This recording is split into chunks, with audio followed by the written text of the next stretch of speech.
Il-maġġoranza assoluta tal-Maltin ma jaqblux li jkun hemm investiment fis-sigurtà u d-difiża Ewropea. Dan joħroġ mill-Eurobarometru għax-xitwa li għadu kemm ġie kkummissjonat mill-istess Parlament Ewropew fuq 26,000 persuna fil-bidu ta' din is-sena.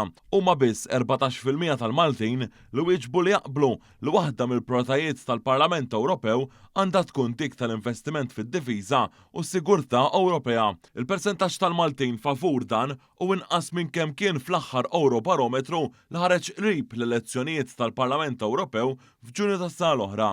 Dan ir-riżultat li joħroġ mill-aħħar Eurobarometru jesprimi l-istess sentiment tal-poplu bħal dak tal-gvern immexxi mill-Prim Ministru Robert Abela li kontinwament jisħaq kif kull miżura u inizjattiva li jieħu intenzjonata biex tajn u tinċentiva liċ-ċittadini f'pajjiżna. Fil-fora internazzjonali il-Prim Ministru Malti sostna li hu jemmen li l-paċi tista' tintlaħaq bid-dialogu u mhux bl-investiment fl-armi.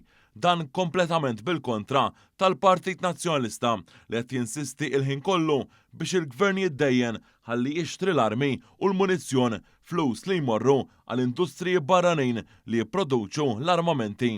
Dan mhux l-inqas mill-President tal-Parlament Ewropew u l-Europarlamentari Nazzjonalista Roberta Metsola li qed timbotta il-pjan ta' 800 biljun euro imsejjaħ Rearm Europe. Aktar kmieni dan ix-xahar fil-fatt qalet hekk meta mitluba tikkummenta dwar dan il-pjan imressaq il-President tal-Kummissjoni Ewropea Ursula von der Leyen. It is about damn time.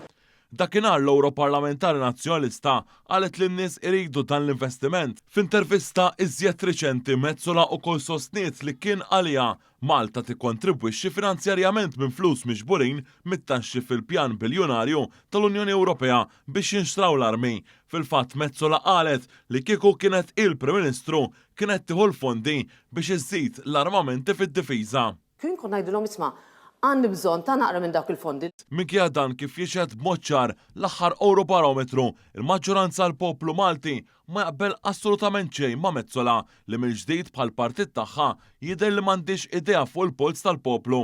Fil-fatt il-Maltin saħqu li l-valur tal-paċi għandu jkun ta' priorità u mhux bil-kontra.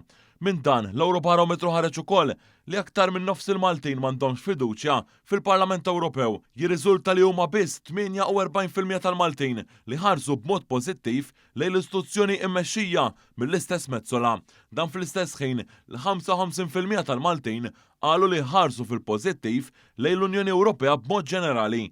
L-istħarriġ ukoll wera kif il-maġġoranza assoluta tal-Maltin jemmnu li pajjiżna ibbenefika mis-sħubija fl-Unjoni Ewropea.